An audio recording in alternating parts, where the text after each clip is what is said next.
경제 소식을 빠르고 친절하게 전달해 드립니다. 오늘 경제 이슈는 석병훈 이화여자대학교 경제학과 교수와 함께합니다. 교수님 어서 오세요. 어서 오십시오. 자, IMF 늘 이제 고정적으로 보고서를 공개하는 때가 있는데 이번에도 보고서가 공개됐습니다. 미국의 경제 성장률 전망치를 2.7%로 대폭 상향 조정했거든요. 이 배경을 짚어주신다면요. 예, 두 가지 이유가 있습니다. 첫 번째는 미국의 노동 생산성이 빠르게 증가하고 있고요. 이를 바탕으로 고용 역시 늘어나고 있습니다. 두 번째 이유는 미국의 소비 수요가 최근에 소매 판매가 시장의 전망치를 상회하게 전월 대비 0.7%나 증가한 것에서 볼 수 있듯이 소비 수요 역시 빠르게 증가하고 있다는 점, 이 두 가지 이유로 인해서 미국의 경제 성장률 전망치를 상향 조정한 것으로 보입니다. 교수님, 미국 경제 성장률 상향 전망으로 지금 금리 인하가 더 멀어지는 거 아닌가 하는 전망이 나오고 있거든요. 뭐 내년으로 넘어갈 수도 있다라는 시각도 있더라고요. 교수님 어떻게 보세요? 예, 저도 그렇게 보고 있습니다. 이미 그 미국에서 노동시장 과열 조짐이 진정되고 있지 않기 때문에 예. 최근에 소비자 물가지수 상승률, 그다음에 실업률 같은 노동시장 지표들에 따르면 기준금리 인하 시점이 당초에 6월로 전망이 됐었으나 그것이 9월로 늦춰지는 게 아니냐 하는 전망이 확산되고 있었습니다.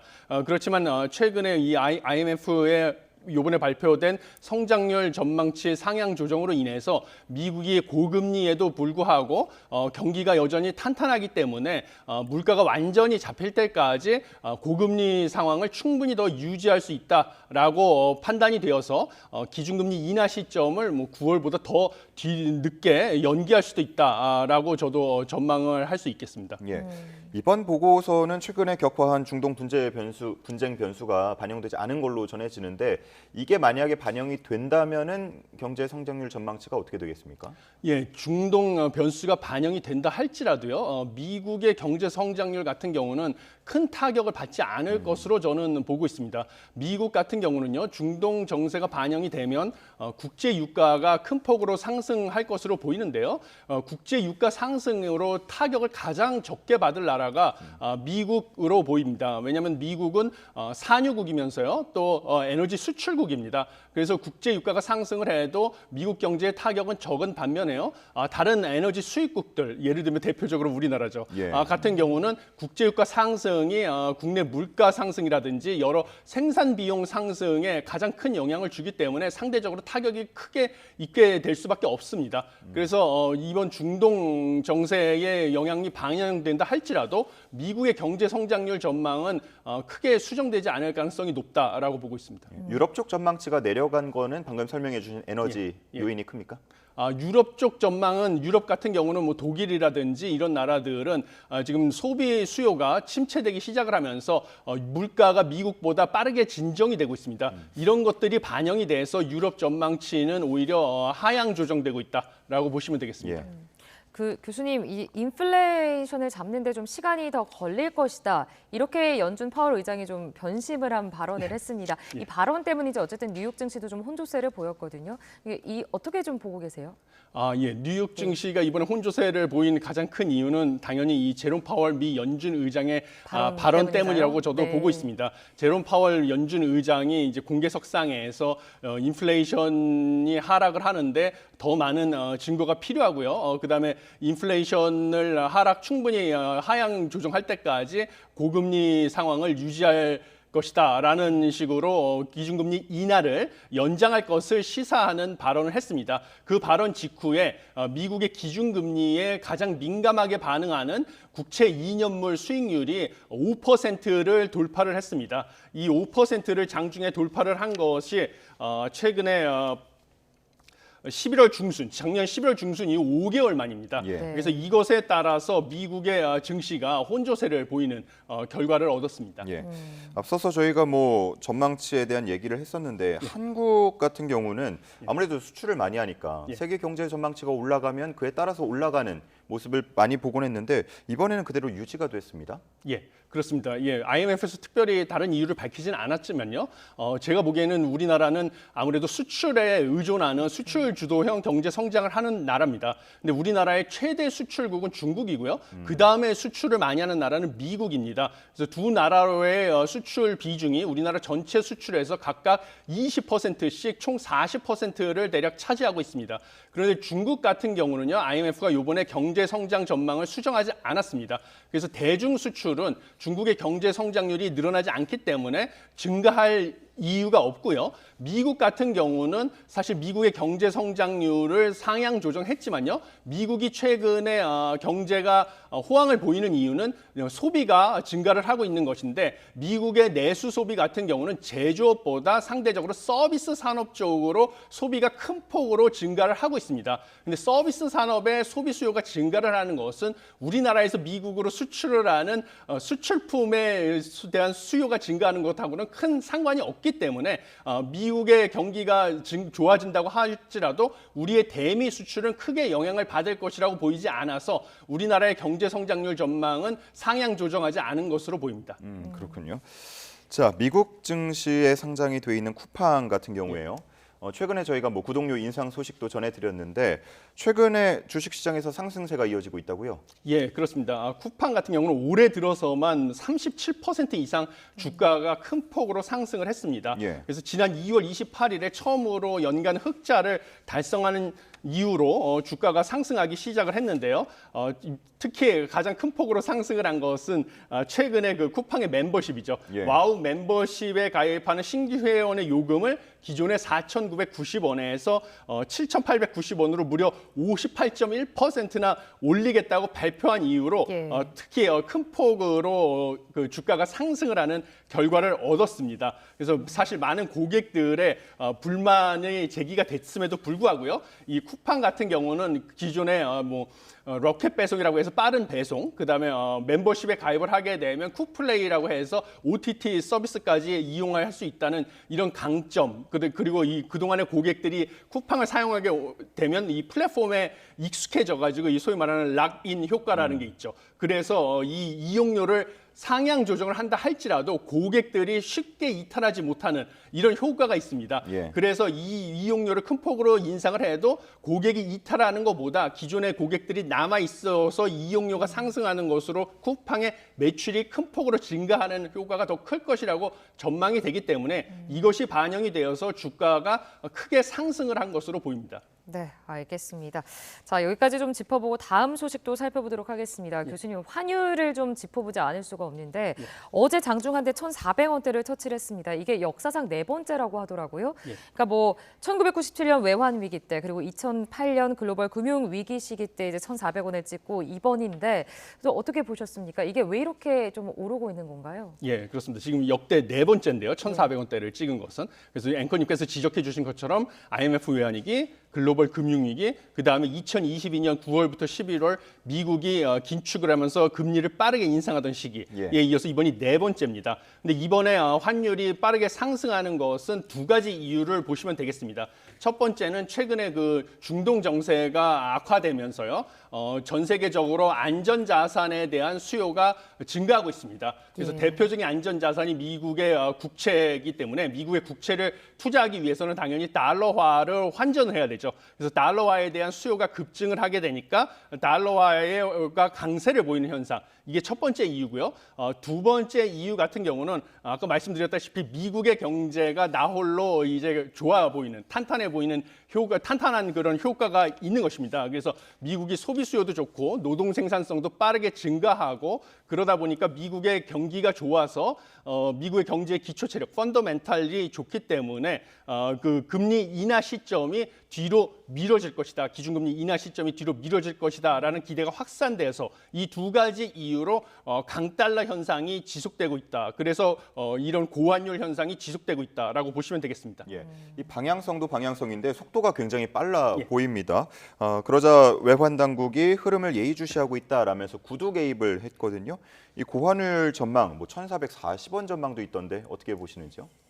예, 그렇습니다. 지금 사실 외환 당국에서 가장 우려하는 것은 환율이 당일날 이제 큰 폭으로 변동하는 것, 크게 상승을 한다든지 아니면 큰 폭으로 하락을 하는 경우에는 여러 가지 쏠림 현상이라고 하죠. 그래서 환율이 큰 폭으로 상승을 하게 되면 이 환율에 대해서 차익을 얻기 위해서 투기 세력들이 같은 일방향으로 거래를 뛰어들 가능성이 크기 때문에 예. 큰 폭으로 변화하는 것을 막기 위해서 불가피하게 구두 개입을 했습니다. 그래서 구두 개입 이후에 다시 1,400원대 아래로 환율이 종료가 됐는데요. 외환 시장이 마감이 됐는데 지금 이 고환율 같은 경우는 제가 보기에는 당분간 지속될 것으로 보입니다. 특히 6월 달 같은 경우에는 이번에 유럽 중앙은행에서 리가르드 총재가 6월 달에 기준금리 정책 금리를 인하할 것을 시사하는 발언을 했습니다. 네. 만약에 유럽 중앙은행이 6월 달에 기준금리를 인하를 하게 된다면요. 달러 지수, 6개 주요 통화 대비 달러화의 가치를 나타내는 달러 지수에서 유로화가 차지하는 비중이 가장 큽니다. 그래서 달러 지수가 큰 폭으로 상승할 것으로 예측이 되고요. 그러면 달러화의 강세 현상은 더 강화될 것으로 보입니다. 그래서 이 6월 달까지도 추세적으로 달러화는 강세를 보일 것이고요. 그래서 지금 원달러 환율도 역시 원화도 역시 예외가 될 수가 없기 때문에 원달러 환율 역시 상승할 것으로 보였어요. 단기적으로는 1차 저항선은 아마 달러당 1,420원이 될 것으로 보입니다. 왜냐하면 우리가 2022년에 1,400원대를 찍었을 때 1,420원에 근접한 수준까지 환율이 올라갔었습니다. 그래서 그때를 바탕으로 1,420원이 1차 저항선이 될 것으로 보이고요. 만약에 그 저항선이 돌파가 된다면 그 다음에는 이제 1,440원 내지 50원 수준까지도 올라갈 수 있다라고 보고 있습니다. 네, 지금 뭐 6월까지는 어쨌든 달러화 강세는 이어질 것이다라고 말씀을 해주셨는데 지금 저희 한일 통화 가치도 동반 추락하고 있는 모습인데 엔화를 좀 봤을 때 154엔 선이 좀 무너지면서 34년 만에 최저치를 기록했다 이런 소식이 있더라고요. 좀 어떻게 보고 계세요? 예, 그렇습니다. 사실 엔화 같은 경우도요. 지금 전 세계적으로 중동 정세도 악화되고 미국의 대선으로 인한 불확실성도 있고 러시아 우크라이나 전쟁도 장기화되는 등 국제 정세가 불확실성이 커지면서요. 안전 자산에 대한 수요가 커지고 있습니다. 그러면 이제 달러화는 강세를 보이고 있고요. 반면에 일본 엔화 같은 경우는요. 일본 중앙은행이 통화정책 기조를 전환은 하겠다고 하면서 기준금리를 소폭 인상을 했지만 여전히 일본 정부가 막대한 부채를 가지고 있습니다. 그래서 이런 일본 정부의 막대한 부채 때문에 일본 은행이 급격하게 기준금리를 인상할 경우에는 일본 정부가 갚아야 할 원금과 이자 부담이 너무나 커집니다. 그래서 일본 은행 같은 경우는 기준금리를 인상한다 할지라도요. 정말 천천히 기준금리를 인상할 수밖에 없는 상황입니다. 그래서 미국의 기준금리와 일본의 기준금리 간의 차이는 상당히 큰 폭으로 오랜 기간 유지될 수밖에 없는 상황이다 보니까 지금 미국의 고금리 상황이 유지될 것으로 보이고 일본의 저금리 상황도 오랜 기간 유지될 것으로 보여서 최근에 안전자산 선호 현상까지 더해지면서 일본의 엔화는 지금 상당 기간 약세 현상이 지속될 것으로 보입니다. 그래서 엔화와 원화도 동반 약세 현상 역시 지속될 것으로 보입니다. 예. 국내 증시 얘기도 잠시 해보겠습니다. 코스피와 코스닥 어제 꽤 충격적인 모습이었어요. 둘 모두 동반 2% 넘는 하락을 보였는데 이게 3개월 만에 지난 1월 17일 이후에 가장 큰 하락폭이라고 합니다. 급락의 이유는 역시나 환율입니까? 예, 가장 큰 이유는 이제 원화가 약세 현상을 보이면서요. 국내 증시에 들어왔던 외국인 투자자들 같은 경우에는 국내 증시에 투자를 하기 위해서는요. 일단 달러화를 갖다가 원화로 환전한 다음에 국내 증시에 투자를 하게 돼 있습니다. 근데 국내 주가가 상승을 해서 증시에서 양도 차익을 얻는다 할지라도요. 그것을 다시 달러화로 환전을 해서 자금을 회수해야 되는데요. 달러가 강세를 보이게 되면 이 원화를 달러화로 환전할 때 막대한 환차손을 볼 수밖에 없는 상황입니다. 그런데 아까 말씀드린 것처럼 달러화의 강세 현상이 당분간 지속될 것으로 예측이 되기 때문에 추가적으로 달러화, 원달러 환율이 상승하기 전에 미리 한국 주식을 매도하고 달러화로 환전해서 투자 자금을 빼야 되겠다라는 심리가 확산되면서 외국인들이 국내의 주식들을 대거 매도를 하는 바람에 어제 한국의 주가가 큰 폭으로 하락했다라고 보시면 되겠습니다. 예. 교수님 그 삼성전자도 좀 짚어봐야 될 것 같은데 얼마 전까지만 해도 계속 10만 전자 갈 것이다 뭐 이런 이야기들이 나오더니 어제 8만 원 선도 지켜내지를 못하는 모습도 보였거든요. 그러니까 어떻게 봐야 돼요? 예, 맞습니다. 네. 지금 외국인 투자자들이 대거 매도를 한 영향이고요. 외국인 투자자뿐만 아니라 기관 투자자들도 역시 동반 매도를 한 때문에 삼성전자 주가도 하락을 했습니다. 물론 삼성전자 같은 경우는요, 지금 워낙 반도체 업황이 지금 회복세에 이미 접어들었기 때문에 중장기적으로 봤을 때는 주가는 추세적으로 상승할 것이라고 보고 있습니다. 그렇지만 당분간은 워낙 달러화 강세 현상이 지속될 것으로 보이고요. 문제는 이제 우리나라 주요 수출 기업들 같은 경우는 달러화가 강세를 보이게 되면 사실 수출에 유리합니다. 특히 네. 미국 시장으로 수출이 유리하기 때문에 자동차 업종이나 뭐 전자 업종 이런 미국에 주로 수출하는 기업들 같은 경우는 가격 경쟁력이 생겨가지고 수출이 늘어나니까 좋을 수도 있다라는 예측도 가능하지만요. 문제는 아까 말씀드린 것처럼 원화와 엔화가 동반 약세를 보이고 있다는 점입니다. 왜냐하면 일본 기업들이 미국 수출 시장에서 우리나라 기업과 상당히 모든 업종에서 경합을 벌이고 있는 상황입니다. 그래서 엔화도 동반 약세를 보이고 있으면 우리나라 기업의 대미 수출이 크게 늘어나기가 쉽지 않은 상황이거든요. 그래서 이런 점을 감안했을 때 단기적으로 봐서는 삼성전자 주가도 상당히 좀 어려움을 보일 수 있다라고 전망하고 있습니다. 예. 자, 마지막 소식 한번 짚어보겠습니다. 편의점에서 판매되는 볼펜 또 뭐 생필품, 가공란 이런 것들 가격이 일제히 오른다고요? 예, 그렇습니다. 지금 편의점 4사, 대형 편의점 4사가 볼펜, 가공란, 그다음에 여성용품 등 이런 생필품들을 갖다가 다음 달 1일부터 일제히 올리겠다라고 발표를 했습니다. 그러면서 가장 큰 이유는 납품 단가가 상승했기 때문이다라고 밝혔습니다. 납품 단가 상승은 이 납품하는 생필품을 납품하는 제조업체들 입장에서도 원부자재 가격들이 이제 인플레이션의 영향으로 올랐기 때문에 납품 단가를 올릴 수밖에 없다라고 밝혔고요. 편의점 입장에서도 납품 단가 자체가 올랐으니까 판매 가격도 올라갈 수밖에 없다라고 밝힌 것입니다.